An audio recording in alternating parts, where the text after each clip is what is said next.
बिस्मिल्लाहिर्रहमानिर्रहीम अल्लाहुम्मा सल्लि अला आले मोहम्मद सल्लल्लाहु तआला अलैहि वसल्लम। अस्सलामु अलैकुम। Welcome to 365 degrees on 365। ख़वातीन और हज़रात, आपने सुना वज़ीर आज़म ने कहा कि तनख्वाहदार तबके को तनहा नहीं छोड़ा जाएगा।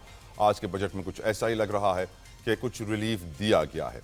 वफाकी वज़ीर ख़जाना मोहम्मद औरंगज़ेब साहब ने रवा माली साल का बजट कौमी असम्बली में आज पेश किया, जहाँ पर हमने नारों की गूंज सुनी। बजट का मजमूई हजम कुछ 18,000 अरब रुपए से जायद है, जिसमें 2,000 अरब रुपए बताया जा रहा है कि इजाफी टैक्स आयद हुए हैं। सरकारी मुलाजमीन की तनख्वाहों में हमेशा की तरह इजाफा, इस बार भी 10% इजाफा, और पेंशन में भी इजाफा इस दफ़ा 7% किया गया है। लाइक ऑलवेज बजट में नॉन डेवलपमेंट एक्सपेंडिचर गैर तरक्याती अखराजात 16,286 अरब रुपए होंगे, जबकि अगले साल बजट खसारा जीडीपी का 5% तक रहने का इम्कान है, जिसका मतलब है कि बजट डेफिसिट होगा 6,501 अरब रुपए। आम आदमी के लिए समझ के लिए उसकी कि अगर 18,000 अरब का बजट हुकूमत का है तो उसमें 6,500 अरब खसारा है। वो पैसा हुकूमत के पास नहीं है, खर्चे का प्लान तैयार है, पैसा कहाँ से आएगा ये नहीं मालूम, टैक्स ही बढ़ाया जाएगा और क्या। रवा माली साल के बजट में टैक्स वसूलियों का हदफ 14,131 अरब रुपए रखा गया है। पिछले साल ही टारगेट हम जानते हैं कि कुछ 12,000 अरब रुपए के करीब था, लेकिन उसमें भी शॉर्टफॉल देखा गया, 10,000 के करीब कलेक्ट हुए, बड़ा शॉर्टफॉल था। अब हम देखते हैं कि क्या ये 14,000 का हदफ FBR ये टैक्स टारगेट किस तरह पूरा करेगा, किस तरह ये हासिल करेगा। आपकी और मेरी समझ के लिए ऑफ कोर्स हमें ही देना है। IMF की कड़ी शराइत और हिदायत के बाद ये बजट मंजूर किया गया है। इसको IMF बजट कहा जाए तो इसमें भी कोई गलत ना होगा। बजट के अहम निकात आपके सामने रखना चाहूँगा। हुकूमत ने कर्जों पर सूद की अदायगी के लिए 8,207 अरब रुपए मुख्तस किए हैं, और आपको ये भी बताना चाहूँगा कि मुल्क का मजमूई कर्जा इस वक्त 760 खरब से तजावुज़ कर चुका है, जिसमें 515 खरब मुल्की कर्जा है, 245 खरब गैर मुल्की कर्जा है, एक्सटर्नल डेट है। हुकूमत ने इस बार दिफा के बजट को भी खासा बढ़ाया है, उसमें ऑफकोर्स इजाफा एक्सपेक्टेड था और हुआ है। पिछली बार हम देख रहे थे कि ये 2,200 अरब रुपए करीब था, इस बार ये 2,550 अरब रुपए कर दिया गया है। हुकूमत ने अपने अखराजात चलाने के लिए 971 अरब रुपए मुख्तस किए हैं। अपने अखराजात तो चल रहे हैं, उनमें इजाफा भी होता रहना है, वो मसला नहीं है। तरक्याती बजट के लिए 1,000 अरब रुपए, पेंशन के लिए 1,055 अरब रुपए, सब्सिडीज की मद में 1,186 अरब रुपए, ग्रांट्स के लिए 1,928 अरब रुपए मुख्तस किए जाने की इतलात हैं। हुकूमत के मुताबिक इस वक्त मुल्क में अफरात ज़र की शरह 4% से ज़्यादा है और महंगाई मुल्क की कम तरीन तारीख की सतह पर है। लेकिन हकीकत तो यह है कि इस वक्त मुल्क में गुर्बत का तनासुब, वर्ल्ड बैंक की रिपोर्ट के मुताबिक पाकिस्तान की आबादी के 44.7% लोग, जो कि 11 करोड़ से जायद हैं, गुर्बत की लकीर से नीचे ज़िंदगी गुजारने पर मजबूर हैं। बात करें एग्रीकल्चर सेक्टर की, मईशत की रीढ़ की हड्डी, तो सदर किसान इत्तेहाद ने बजट पर सवालात उठा दिए हैं। खालिद खोगर कहना था कि हुकूमत ने इस साल भी ज़राई शोबे को नज़रअंदाज किया है। इस वक्त ज़राअत की ग्रोथ जो रेट बताई जा रही है 0.56 है, जबकि टारगेट 2% था। तो एग्रीकल्चर के ग्रोथ टारगेट्स अचीव नहीं हो रहे हैं। जो सेल्स टैक्स आयद किया गया है उसमें सोलर पैनल्स पे सेल्स टैक्स लगा दिया गया है। सोलर पैनल से पहले टैक्स छूट थी। ऑनलाइन बिजनेसेस जो ई कॉमर्स से कनेक्टेड थे उनके ऊपर 18% sales tax, petrol diesel hybrid गाड़ियों के ऊपर 18% सेल्स टैक्स सब पे लगा दिया है। KPK फाटा की जो सेल्स टैक्स की उनको रिबेट थी, उनको छूट थी, वो ख़त्म करके 10% सेल्स टैक्स उन पर लगा दिया गया है। ये कहा गया है कि तनख्वाहदार तबके को हम सेल्स टैक्स में रिलीफ देंगे, इनकम टैक्स में रिलीफ देंगे। ब्रेन ड्रेन को रोकने के लिए पैकेज अनाउंस किया जा रहा है, जामे निज़ाम तैयार किया जा रहा है। कॉरपोरेशंस को, बड़े बड़े कॉर्पोरेट सेक्टर को सुपर टैक्स में रिलीफ दिया जाएगा 0.5% का। रियल स्टेट सेक्टर के लिए बड़े बेनिफिशियल फैसले किए गए हैं। जायदाद की मुंतकली पर 7% जो एक्साइज ड्यूटी है वो ख़त्म की जा रही है। मॉर्टगेज फाइनेंसिंग के लिए एक रकम मुख्तस की जा रही है, निज़ाम बनाया जा रहा है। हाउसिंग सेक्टर में तेज़ी लाने का प्लान तैयार किया जा रहा है, और हम जानते हैं पाकिस्तान में एक्चुअली है तो ये हाउसिंग सेक्टर ही जो सबसे बड़ा सेक्टर है। खैर, गुफ्तगू का आगाज़ करूँगा विदाउट एनी फर्दर डिले। मेरे साथ बहुत मौजूद मेहमान हैं, इंतजार नहीं करवाना चाहता। शब्बर जैदी साहब, अस्सलामु अलैकुम वरहमतुल्लाहि, बहुत शुक्रिया आपके वक्त के लिए। मैं जानता हूँ कि लोग मुझसे ज़्यादा आपको सुनना चाहते हैं। आप इस बजट के मेन फीचर्स को कैसे देखते हैं? खसारा कायम है, हुकूमती अखराजात कायम हैं, टोटल आउटले पिछले बार से करीब है। वैसे हम नॉर्मली देखते थे कि टोटल आउटले हमेशा 1, 1.5, 2, 3 हज़ार अरब बढ़ जाता था। इस बार वो टोटल आउटले नहीं बढ़ा है। आप सैलिएंट फीचर्स इस बार के बजट के कैसे देखते हैं सर? बिस्मिल्लाहिर्रहमानिर्रहीम। तलहा, ये मैं बिल्कुल कैंडिडली कहना चाहता हूँ कि इस बजट को हमें दो तरीके से देखना चाहिए।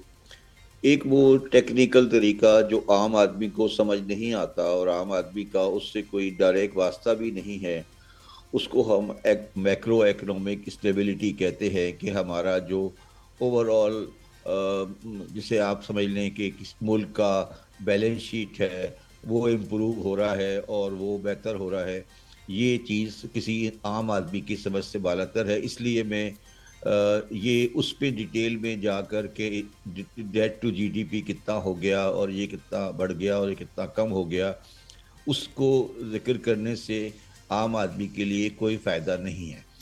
उस मगर उसमें सिर्फ मैं एक जुमला कहना चाहता हूं कि उन फैक्टर्स में मैक्रो इकोनॉमिक पोजीशन में पाकिस्तान में पिछले सालों से इम्प्रूवमेंट आई है, बेहतरी हुई है। मगर जो दूसरा पहलू है जो कि एक आम आदमी के लिए रेलेवेंट है, वो ये होता है, जो किसी भी चीज़ के लिए रेलेवेंट है वो ये है कि क्या महंगाई में कमी आएगी, क्या उसके रोज़गार के मौक़े बढ़ेंगे, क्या पाकिस्तान में पॉवर्टी जो गुर्बत है उसकी शरह में कोई बेहतरी हुई है। तो मैं इसके बारे में ये कहना, ये बिल्कुल क्लियर है। अगर आपने कल जो इकोनॉमिक सर्वे इशू हुआ था उसको अगर आप देखें तो आपको ये बिल्कुल वाज़े तौर पे कहा गया है कि पाकिस्तान में एग्रीकल्चर सेक्टर जो है वो अफेक्टिवली 13% से कम हुआ है। सिर्फ एक चीज़ है जिसमें इंक्रीज दिखाई गई है, वो लाइव स्टॉक है। और लाइव स्टॉक इसलिए दिखाते हैं कि लाइव स्टॉक मेजरेबल नहीं होता। तो एक्चुअली अगर आप समझें तो एग्रीकल्चर सेक्टर जो कि पाकिस्तान में 60% एम्प्लॉयमेंट प्रोवाइड करता है, वो बहुत शदीद तरीके से नीचे चला गया है। दूसरा सेक्टर जो बहुत तेज़ी से ख़राबी की तरफ जा रहा है वो लार्ज स्केल मैन्युफैक्चरिंग सेक्टर है, जो कि लोगों को रोज़गार फराहम करता है और उसकी वजह से रोज़गार की चीज़ें आगे बढ़ती हैं। उसमें इकोनॉमिक सर्वे खुद एक्सेप्ट करता है कि हमारा लार्ज स्केल सेक्टर कॉन्ट्रैक्ट हुआ है। तो ये अच्छा, और तो ये बात जो उसमें ये लिखा हुआ है कि मैन्युफैक्चरिंग सेक्टर में इम्प्रूवमेंट हुई है, वो इकोनॉमिक सर्वे में जो स्टेटमेंट है वो गलत है। क्योंकि ओवरऑल मैन्युफैक्चरिंग सेक्टर में जो उन्होंने खुद ही लिखा है कि ओवरऑल मैन्युफैक्चरिंग सेक्टर में इम्प्रूवमेंट नहीं हुई है और पाकिस्तान में गरीब आदमियों की तादाद जो पिछले साल थी उस तादाद से बढ़ गई है। अब ये दोनों चीज़ें मैंने आपके सामने रख दी हैं। अब आप खुद फैसला कर सकते हैं, अवाम खुद फैसला कर सकती है कि मईशत अच्छाई की तरफ जा रही है या बुराई की तरफ जा रही है। ये हम खुद फैसला कर सकते हैं। 6,500 अरब हम हमारा हम कर्जा लेंगे, जो कर्जा मज़ीद बढ़ जाएगा और उसका उसका हम अगले सालों में सूद अदा करेंगे। तो अवाम के लिए या आम आदमी के लिए या पाकिस्तान की रियासत के लिए ये कोई अच्छा साल नहीं गुजरा है। और ना मुझे कोई इस बजट में ऐसा कदम नज़र आ रहा है जो मुझे पाकिस्तान को अच्छाई की तरफ ले जाएगा। बल्कि कुछ ऐसी चीज़ें मुझे नज़र आ रही हैं, जैसे आपने ये जो ट्रांजैक्शन टैक्स की है, ऑनलाइन जो ट्रांजैक्शन सेल टैक्स किया, इसकी कोई ज़रूरत नहीं थी। आप देखिएगा इस पे कुछ आएगा कुछ नहीं, और लोगों का कारोबार, लोगों ने जो चीज़ें शुरू की हैं वो ख़राब हो जाएंगी। अलाउ मी जैदी साहब, अलाउ मी, मेरे साथ मोहम्मद अब्दुल अलीम साहब भी इस वक्त मौजूद हैं, जो कि chief executive general overseas investors chambers of commerce and industry. बहुत शुक्रिया अब्दुल अलीम साहब आपके कीमती वक्त के लिए। अलीम साहब, how do you find the salient features of this budget? क्या आपको लगता है कि बजट में कोई रिलीफ है हमारी सेक्टर्स के लिए, large scale manufacturing, services, agriculture? How do you see the budget sir? देखिए, अभी तो खैर जरा टाइम लगेगा उसको समझने में, लेकिन ओवरऑल कोई कॉस्मेटिक सी चेंज है, कोई ज़्यादा नहीं है।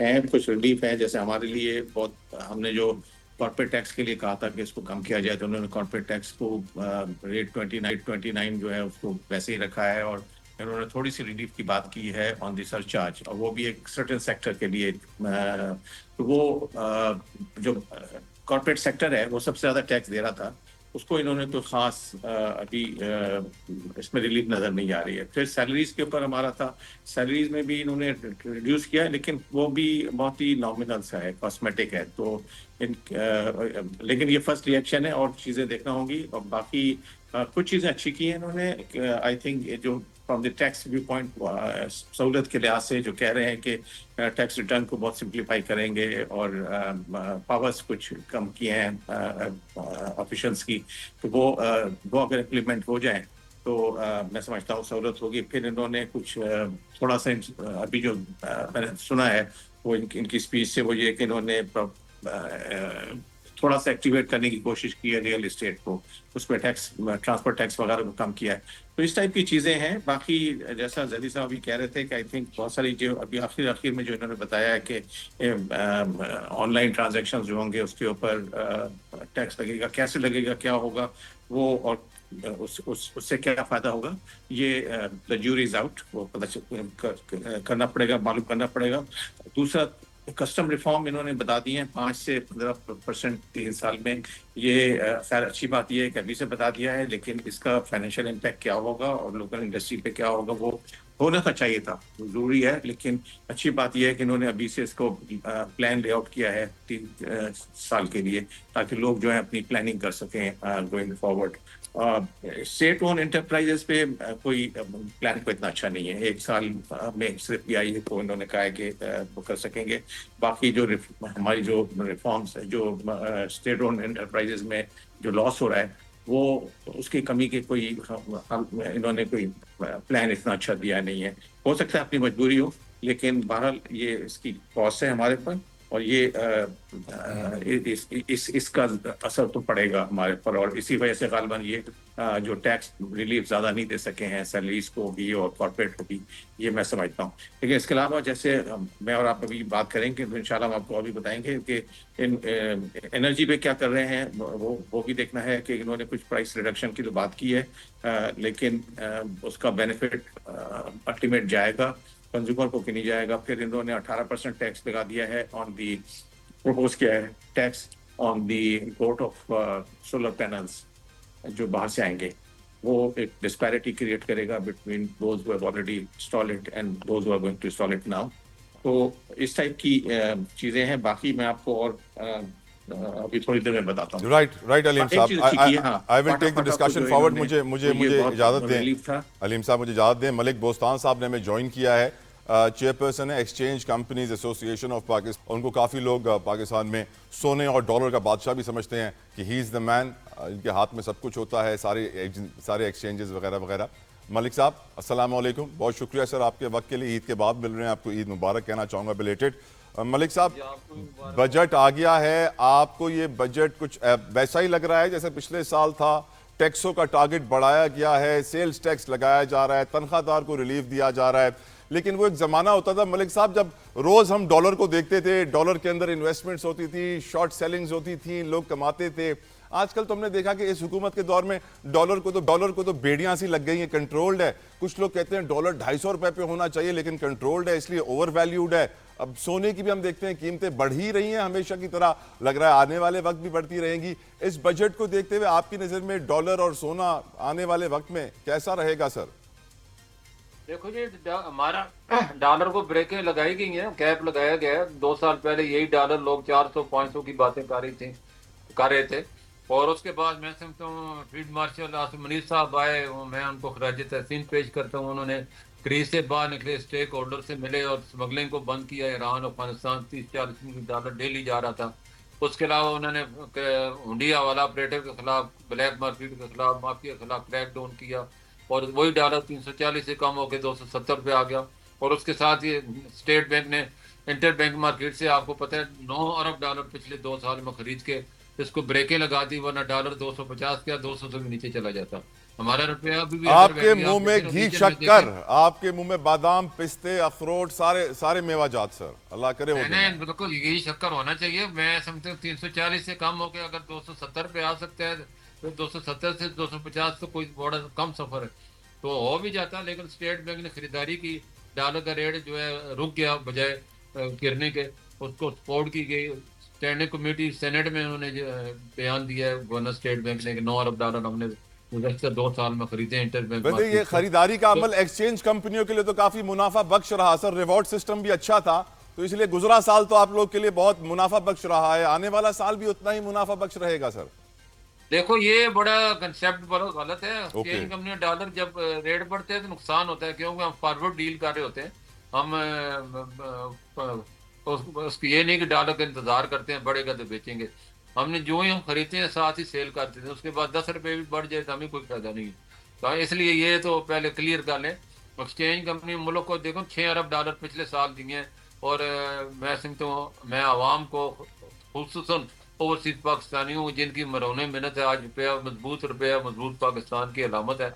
और ओवरसीज पाकिस्तानी जो 1.5 करोड़ पाकिस्तानी बाहर काम कर रहे हैं, वो $8 अरब माना तनख्वाह ले रहे हैं, 3 से 4 अरब पाकिस्तान भेज रहे हैं। 3-4 अरब डॉलर को हमने टारगेट करना है, जो कि वो दुबई में, मिडिल ईस्ट में और यूरोप में इन्वेस्टमेंट कर रहे हैं। हुकूमत को चाहिए कि उनको एतमाद में ले, और IMF की बजाय, वर्ल्ड बैंक की मिन्नतें की बजाय इनकी मिन्नतें हम कर लें, ज्यादा बेहतर है। और हमारे रुपये आप देखो ना, बात कर रहे हैं जो फील्ड मार्शल साहब ने हमारे ब्रेन गेन की बात की थी कि ये ब्रेन ड्रेन नहीं है, ब्रेन गेन है, और आज बिल्कुल, हमारे बिल्कुल। वजीर खजाना साहब फिर ब्रेन ड्रेन का जिक्र कर रहे थे और कह रहे थे कि एक मुख्तस हमने रकम की है और एक निज़ाम जामे बनाया जाएगा ब्रेन ड्रेन को रोकने के लिए। तो कुछ है तो सही ब्रेन ड्रेन का प्रॉब्लम इस वक्त भी शायद नहीं इसलिए नहीं, वो ब्रेन जिक्र कर रहे हैं। गेन भी होगा, और ब्रेन ड्रेन को खत्म करने के लिए बिल्कुल ये इकदाम जरूरी हो गए हैं। और पाकि इस वक्त जो पाकिस्तान बिटकॉइन, आपको पता है क्रिप्टो कौंसिल भी बना दिया, उसकी तरफ जा रहा है। तो हमारे जितने भी एक्सपर्ट हैं, 10-10 हज़ार डॉलर में उनको बाहर उनकी डिमांड है बहुत ज़्यादा, सिक्योरिटी एक्सपर्ट की, IT के एक्सपर्ट की और क्रिप्टो के एक्सपर्ट की। तो हमें उनको रोकना है, और हमारे इंजीनियर हैं, हमारे डॉक्टर हैं, हमारी जितनी भी क्रीम है वो बाहर जा रही है, उसको हमने रोकना है। लेकिन वो साथ साथ पाकिस्तान को फायदा भी पहुंचा रहे हैं। बाहर से कुछ सीख के आएंगे, बाहर से पैसा लेंगे, अपनी फैमिली को सपोर्ट करेंगे। पाकिस्तान इस वक्त मैं समझता हूँ पाकिस्तान को, जैसे कल हमारे फाइनेंस मिनिस्टर साहब ने कहा है कि पाकिस्तान का DNA चेंज करने की ज़रूरत है, बिल्कुल ज़रूरत है। करप्शन का DNA हमारे जो खून में शामिल हो चुका है। मैं समझते इस वक्त बेतमादी का ये आलम है कि आवाम को उस वक्त तक यकीन नहीं होता जब तक वो पैसे नहीं देगा उनका काम होगा। और जो करप्ट अफसर हैं वो काम करते नहीं है पैसे लिए बगैर। इन आरामखोरों को, सूदखोरों को लगाम डालने की ज़रूरत है। आमीन। पाकिस्तान तभी तरक्की करेगा जब, हमेशा तरक्की करेगी जब आप करप्शन का नासूर ख़त्म होगा। हलाल और आराम की तमीज़ आपको करनी होगी। ये आप जो इनडायरेक्ट टैक्स लेते हैं, ये सब हराम मनी को अवॉइड खुद करवा रहे हैं। मैं समझ डायरेक्ट टैक्स होना चाहिए। आप ये कौन सी ना इंसाफ है भाई? जो $3 कमा रहा है वो भी 18% दे रहा है, और जो करोड़ों रुपया कमा रहा है वो भी 18% सेल टैक्स दे रहा है। तो ये नाइंसाफी आपको ख़त्म करनी है, और आपको तभी आप तरक्की करेंगे जब आप डायरेक्ट उन लोगों पे हाथ डालेंगे जो पैसा कमा रहे हैं लेकिन दे कुछ नहीं रहे। तो उनको गरबानों में पकड़ने की जरूरत है, उनको निचोड़ने की जरूरत है। खूबसूरत बात की आपने, बहुत खूबसूरत वर्ल्ड बात बैंक की ने है। देखो ना, कहा है कि आपको $3 रोज कमाने वालों की तादाद 4% से 16% इंतहाई गुर्बत है, जो कि एक वक्त की रोटी को मोहताज है। 4 से 5 डॉलर डेली कमाने वालों की तादाद 38 से बढ़ के 45% होगी। जब आधी आबादी आपकी गुर्बत का शिकार है।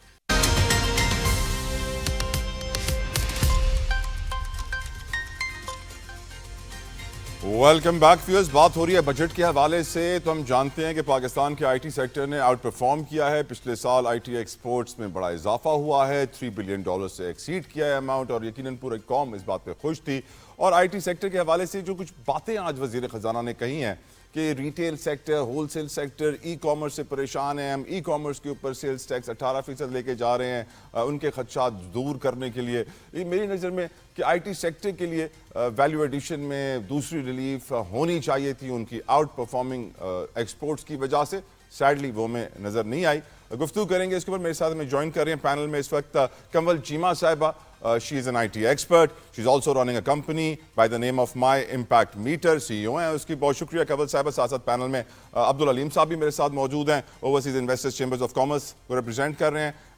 कंवल साहिबा, आपकी नज़र में ये जो बात हमारे आज वजीर खजाना साहब ई-कॉमर्स के हवाले से रिपीट की उन्होंने एक दो मरतबा कि हमारे रिटेलर्स, होलसेलर, मार्केट्स पर बड़ा इम्पैक्ट पड़ रहा है, नुकसान हो रहा है ई-कॉमर्स की वजह से, हम ई-कॉमर्स के ऊपर सेल्स टैक्स को 18% कर रहे हैं, उनकी टैक्स फाइलिंग में सख्ती लेकर आएंगे, निज़ाम बनाएंगे ताकि कोई टैक्स चोरी ना कर सके, उनकी कंप्लेंट्स आ रही। मेरे ख्याल से शायद कुछ ज़्यादा उन्होंने बुराइयां कर दी हमारे ऑनलाइन सेक्टर की। आप इन कमेंट्स के ऊपर क्या जवाब देंगी और आपकी नज़र में क्या साजगार पॉलिसियां आईटी सेक्टर के लिए हमारी हुकूमत ने बनाई इस बजट में या नहीं? देखिए, दुनिया एक तरफ चल रही है और अगर हम वो स्वान की तरह है ना, जो वो ऑस्ट्रिच होती है, अपना मुंह छुपा लेती है और हकीकत से जो है वो नाशना हो जाती है, उससे हकीकत बदल तो नहीं जाती। हकीकत ये है कि दुनिया इस वक्त इंस्टेंट ग्रेटिफिकेशन, फ्रिक्शनलेस एक्सपीरियंसेस की तरफ जा रही है, जहाँ पे लोग, ह्यूमैनिटी ओवरऑल ईज की तरफ मूव हो रही है। और ईज जो है पूरी दुनिया में, अब देखिए अमेजोन ने बहुत सारी जगहों पे जाके, बड़े बड़े मुल्कों में जाके रिटेलर्स को बिल्कुल वाइप आउट कर दिया है। अब ये एक फैक्ट है, ठीक है। और इसमें अगर पाकिस्तान जो है वो इसको एक्सेप्ट नहीं करेगा और इसको इनकरेज नहीं करेगा तो हम दुनिया से पीछे रह जाएंगे। पाकिस्तान के अंदर तो हम शायद कुछ लॉबीज को खुश कर लें, कुछ पार्लियामेंटेरियंस को, जिनके जो बड़े बड़े रिटेलर्स हैं, जो पैसा लगा रहे हैं, जिनके पास इस वक्त पैसा है, मगर दे आर, जहाँ पे दुनिया जा रही है, they are a dying breed. उनको हम खुश करने के लिए अपनी उस ग्रोथ को जो हम देख रहे हैं, अब देखिए ये जो आपने आईटी सेक्टर की ग्रोथ बताई $3.1 billion, this is despite the fact कि पिछले साल इंटरनेट की बहुत सख्त बंदिश थी। Yes. पिछले साल बहुत सारे मसले थे। पिछले साल रिमिटेंसेस ना बाहर भेजने की वजह से और बहुत सारे इस तरह के इश्यूज की वजह से बहुत सारी आईटी इनकम जो है वो बाहर दुबई के बैंक्स में और बाहर ही रुक जाती थी। जो पाकिस्तान आती रही है वो सिर्फ वो इनकम आती रही है जो कि जरूरत थी, या कॉस्ट स्ट्रक्चर, बिजली का बिल देने के लिए, एम्प्लॉइज की सैलरीज देने के लिए, ये वो वाली इनकम आती रही है। ये भी $3.1 बिलियन हो चुकी है। Despite all those frictions and headwinds, ये फिर भी 3.1, जो रियल इनकम है उससे 4 गुना ज्यादा होगी। तो ये एक फास्ट ग्रोइंग सेक्टर है, ये एक ऐसा सेक्टर है जो कि इकोनॉमी को होल्ड कर सकते हैं। कमल साहब, मैं आपको प्रॉब्लम बताता हूँ इस सेक्टर का क्या है। इसका प्रॉब्लम ये है कि आपने इस सेक्टर में सियासतदानों की शायद इन्वेस्टमेंट्स नहीं ली हैं अभी तक। जिस तरह आपको मैं एग्जांपल देता हूँ मैडम, जिस तरीके से रियल स्टेट के अंदर पॉलिटिशियंस की इतनी बड़ी बड़ी इन्वेस्टमेंट्स होती हैं कि हमने बजट में देखा कि वो जो फाइलों की और खाली प्लॉटों की खरीदो फरोख्त होती है उससे भी फेडरल एक्साइज ड्यूटी ख़त्म कर दी गई है। रियल स्टेट के लिए आसानियाँ पैदा कर दी गई हैं ताकि वो आसानी से, ठीक है कंस्ट्रक्शन को तो आप प्रमोट करें, लेकिन फाइलों की, खाली प्लॉटों की खरीदो फरोख्त को प्रमोट करने के लिए आप टैक्सेस ख़त्म कर रहे हैं। और जो सेक्टर आपको आउट परफॉर्म करके दे रहा है, $3 अरब से जायद की रकम लाके दे रहा है, उसको फायदा पहुंचाने के लिए आप कोई पॉलिसी फ्रेमवर्क सामने नहीं रख रहे हैं। मेरे ख्याल से आप कुछ सियासतदानों की इन्वेस्टमेंट्स अब आईटी के अंदर लाना शुरू करें कमल साहिबा, इनको अप्रोच करें। पीआर, आप बिल्कुल सही कह रहे हैं। जो किसी भी इकोनॉमी में चले जाएं, आप ये जो फाइलों की ट्रांसफर पे, दिस इज नॉट, थोड़ी बहुत इकोनॉमिक एक्टिविटी क्रिएट करती है मगर प्रोडक्टिव कैपेसिटी नहीं मुल्क की बढ़ा रही, मुल्क के अंदर कोई इनोवेशन नहीं लेकर आ रही, मुल्क के अंदर कोई एक्चुअल रियल इनकम नहीं लेकर आ रही। वही जो इनकम है उसको एक्सचेंज हैंड्स हो रहे हैं, ठीक है, हैंड्स एक्सचेंज कर रही है, आप उसको तो इंसेंटिवाइज कर रहे हैं, एक्सचेंज ऑफ हैंड्स को आप इंसेंटिवाइज कर रहे हैं। और जो रियल इनोवेशन है, जो प्रोडक्टिव कैपेसिटी बढ़ा रहा है, आपको वर्ल्ड मैप पे कहीं पे रख रहा है, उसको आप टैक्स करें। मतलब ये तो कितनी, अब इस पे तो हंसा ही जा सकता है कि ये आप एक, हमारे छोटे होते हुए एक प्लानिंग एंड कमीशन एक डिपार्टमेंट होता था जो कि दूर दराज सोचता था कि ये जो इम्प्लीकेशंस हम अगले 5 साल का बजट देने जा रहे हैं, वो एक तो 1 साल के बजट पे नहीं चलता था, लंबा बजट आता था और उसमें सोचा जाता था कि इसके रेपरकशंस क्या हैं, दुनिया किधर जा रही है, 5 साल में क्या होने वाला है, पाकिस्तान को किधर जाना चाहिए। ये सारा वो किधर गया? प्लानिंग एंड कमीशन का जो डिपार्टमेंट था वो क्यों इतना डिसफंक्शनल है? क्यों नहीं वाइट पेपर्स निकलते जिसमें बताया जाता है कि ये जो इम्प्लीकेशन है, ये जो हम लगाने जा रहे हैं, इसकी ये इम्प्लीकेशन है? क्यों इतने शॉर्ट टर्म, शॉर्ट विजन? हम मैं आपको एक और एग्जांपल, लास्ट ईयर हमने सैलरीड एम्प्लॉइज से टैक्स लेना सबसे आसान होता है, इसलिए क्योंकि सोर्स पे टैक्स कट जाता है, तो इसलिए उनसे टैक्स लेना सबसे आसान होता है, उस पर एग्जीक्यूशन पे कोई पैसा नहीं लगाना होता और वो टैक्स रेवेन्यू कलेक्शन। आपने पिछले साल क्या किया? आपने सोचा कि यार ये तो बड़ी आसान चीज़ है, उन पे आपने टैक्स इंक्रीज कर दिया, वहाँ पे आपने छोटे एम्प्लॉयर्स को, बड़े एम्प्लॉयर्स को इनकरेज किया कि वो अपनी जो एम्प्लॉयज़ की सैलरीज है उनको दुबई में मूव कर दें। आपने उनको इनकरेज किया कि वो कोई ना कोई नए तरीके निकाल लें, चोरी के, वो एक्सपेंसेस में डाल दें, सैलरी में ना डालें, एक्सपेंसेस के हेड्स में सैलरीज को डाल दें, और फिर आपकी ओवरऑल कलेक्शन कम होना शुरू हो गई, ठीक है, जिसकी वजह से आपने सोचा ओ ये तो सही नहीं था, आपने इस साल फिर उसको फिर रिलीफ। मतलब मैं ये कहने का मकसद ये है कि भाई सोचें कि आपके किसी फैसले का दूर दराज जो उसके रेपरकशंस हैं वो क्या होंगे। अभी जो आप 18% ई कॉमर्स पे लगा रहे हैं, अभी तो आपके मुल्क में यूनिकॉर्न्स बनना शुरू हुई थी, अभी तो फॉरेन इन्वेस्टमेंट आना शुरू हुई थी। आई और फिर कम हो गई, साल फिर कम आई है, बहुत कम आई है फॉरेन इन्वेस्टमेंट, जो कि ये यूनिकॉर्न्स के अंदर आती है, जो स्टार्टअप्स के अंदर आती है। आप जो स्टार्टअप कल्चर अभी आपका शुरू ही हुआ है, जो इनोवेशन शुरू ही हुई है, उसी को आपने अब देखें, जो इंडस्ट्री लगाता है कोई बंदा, इंडस्ट्री लगाने के लिए आपको कॉस्ट ऑफ कैपिटल बहुत ज़्यादा चाहिए होता है, कॉस्ट ऑफ लेबर आपकी ज़्यादा, कॉस्ट ऑफ आपका जो एनर्जी है, क्योंकि आपको उसकी फैक्ट्री लगानी है, फैक्ट्री के लिए एनर्जी चाहिए, उसकी कॉस्ट ज़्यादा। तो इस वक्त, और आप बैंक में पैसे रख दें, आपको 11-12% इंटरेस्ट, अब 11-12 हुआ है, पहले तो इससे भी ज़्यादा था, इंटरेस्ट मिल जाता है। तो आपको फैक्ट्री लगाने का इतना बड़ा इंसेंटिव नहीं है, क्योंकि अब barrier to entry is huge capital, ठीक है। मगर आईटी के ऐसे बिजनेसेस होते हैं कि जो कि इतने ज्यादा इनिशियली कैपिटल इंटेंसिव नहीं होते, वहां पे आप इनोवेशन कर सकते हैं, वहां पे बैरियर टू एंट्री लो होता है, इसीलिए लोग उधर आ रहे हैं। अब आप लोगों को डी इंसेंटिवाइज करना शुरू कर दें इतने टैक्सेस लगा के, ताकि लोग, और ये आपका एक सेक्टर, बार बार इकोनॉमिस्ट कह रहे थे, बार बार हम आईटी वाले कह रहे थे कि भाई ये एक ऐसी चीज है कि जहां पे इनोवेशन आएगी तो मुल्क के इकोनॉमिक वोज खत्म होंगे, ये एक ऐसी चीज है जो मुल्क की प्रोडक्टिव कैपेसिटी बढ़ाएगी, कम इनकम, कम बैरियर टू एंट्री लो होते हुए ये मुल्क की कैपेसिटी बढ़ाएगी, जो हमारे मुल्क में एनर्जी महंगी, कैपिटल महंगा, लेबर महंगा, ये सारा कुछ इतना ज्यादा डायरेक्टली इफेक्ट नहीं कर रहा आईटी सेक्टर को। इसलिए आईटी सेक्टर एक बहरहाल एक ऐसा सेक्टर है जो कि बहरहाल जी। मुल्क को बहुत ज्यादा बूस्ट दे सकता है, और जो कि दिखाया आईटी सेक्टर ने, बेशक। आईटी सेक्टर ने दिखाया कि हम मुल्क को बूस्ट दे सकते हैं, despite internet blockages, despite credibility hurt, despite firewall, ये वो बहुत सारी चीजें हुई, despite all that, despite the fact कि हमारे जो डॉलर्स आते हैं हम बाहर नहीं भेज सकते, हमने बाहर पेमेंट्स करनी होती है वेंडर्स को, हम नहीं भेज सकते, हम डॉलर्स नहीं लाते, उसके बावजूद भी हम जितना ला रहे हैं, फिर भी वो मुल्क में इतना ज्यादा वो स्टिमुलेट कर, उसी को आपने टैक्स कर दिया, उसी को आपने वहां पे जाके टैक्स किया जहां पे इनोवेशन हो रही है, जहां पे बिल्कुल ठीक कह रही हैं। सैडली मैडम, हमारे मुल्क में कोई 9,000 अरब रुपए कैश में है लोगों के पास, घरों में, तिजोरियों में, उसके ऊपर टैक्स नहीं लग रहा है। उस कैश इन सर्कुलेशन को रोकने के लिए, इनफॉर्मल ग्रे इकोनॉमी को रोकने के लिए कोई टैक्सेशन पॉलिसी नहीं आ रही है। हाँ, जो अच्छा परफॉर्म कर रहे हैं उनके ऊपर टैक्स लगा दो, क्योंकि उनकी वजह से जो पुराने लोग थे उनको परेशानियां हो रही हैं, और वो हमारे बड़े खास हैं, जिस तरह रियल स्टेट वाले खास हैं। मैडम, आप एक आईटी एक्सपर्ट होने के साथ साथ केवल आप एक पाकिस्तानी भी हैं, आप एक हाउस होल्ड का भी हिस्सा होंगी, आप एक घर भी रन करती होंगी, देखती होंगी कि जिंदगी के खर्चे कितने बढ़ रहे हैं। अब वर्ल्ड बैंक की जो रिपोर्ट है, उन्होंने जो सर्वे किया था, house hold income and expenditure survey back in 2019, क्योंकि उसके बाद उनको मौका नहीं मिला, तो उसके मुताबिक पाकिस्तान का 45% हिस्सा आबादी का पॉवर्टी लाइन से नीचे जिंदगी गुजार रहा है। यानी 10-11 करोड़ लोग हैं जिनके पास 2 वक्त की रोटी का प्रॉब्लम है। और एट द सेम टाइम हमारे हुक्मरान जब पॉलिसी बना रहे होते हैं उन लोगों के लिए जिनके पास पैसा बहुत है और वो ज़मीनों की खरीदो फरोख्त करते रहते हैं पास टाइम में अपनी हॉबी और कमाने के लिए, तो उनके लिए रिलीफ दिया जाए। ऐसे में हम ये भी देख रहे हैं कि हुकूमत के अपने रनिंग एक्सपेंडिचर्स जो हैं उसमें 17% इजाफा होता है, पेंशन में इजाफा, सरकारी मुलाजमीन की तनख्वाहों में इजाफा। प्राइवेट सेक्टर वाले देख के खून के आंसू रोते हैं कि हाय काश हमें भी ऐसे इजाफा हर साल मिले। लेकिन ये जो पाकिस्तान का हाल है मिनहसल कौम एज ए सोसाइटी जिसका आप भी पार्ट हैं, do you think we are in the right direction Kanwal साहिबा?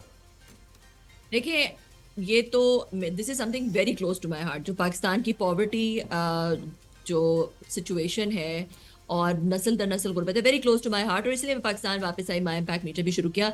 ये एक ऐसा मसला है, पाकिस्तान का कॉन्स्टिट्यूशन हमें ये कहता है, अगर आप पाकिस्तान का कॉन्स्टिट्यूशन पढ़ें तो उसमें ये लिखा हुआ है कि पाकिस्तान के स्टेट के ऊपर फर्ज है, उनके ऊपर ये पाबंदी है कि वो इंश्योर करें कि कोई भूखा ना सोए और कोई छत के बगैर ना हो और कोई नंगा ना हो, ठीक है।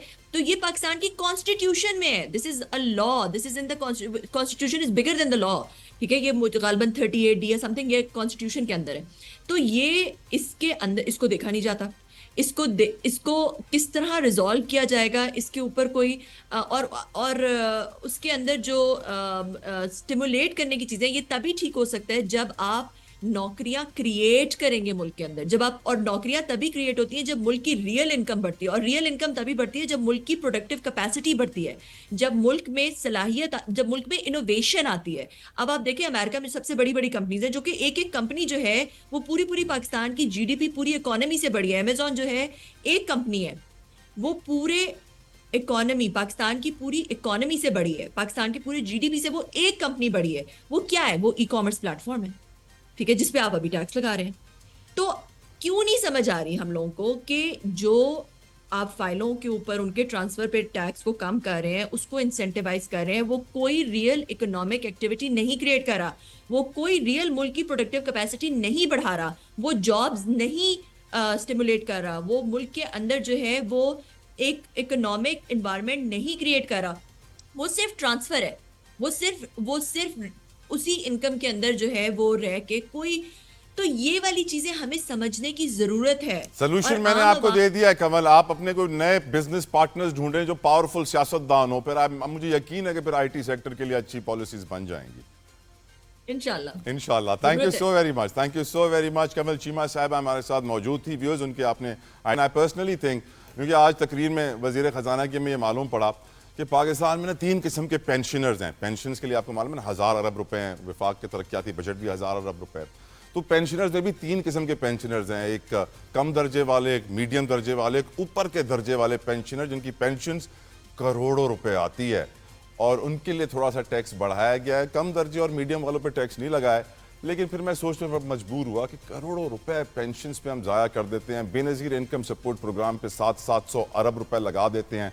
गुर्बत बढ़ रही है पाकिस्तान में, बहुत बड़ा क्वेश्चन मार्क है। हमें ये सोचना होगा कि अगर हमें मुआशी तरक्की चाहिए तो इसका पहला कदम यही है जो बड़ों बूढ़ों ने सिखाया, जितनी चादर है बच्चा उतनी ही टांगे फैला, ज़्यादा टांगे फैलाएगा नुकसान उठाएगा। हमारी हुकूमत इस बात को अगर समझ जाए और उतनी ही टांगे फैलाए जितनी उसकी चादर है, तो मैं यकीन के साथ कह सकता हूं कि मुल्क को कर्जों से निजात मिल जाएगी, आप और मेरे माशी हालात बेहतर हो जाएंगे। I will see you tomorrow, अपना ख्याल रखिएगा। अंटिल देन अल्लाह हाफिज़।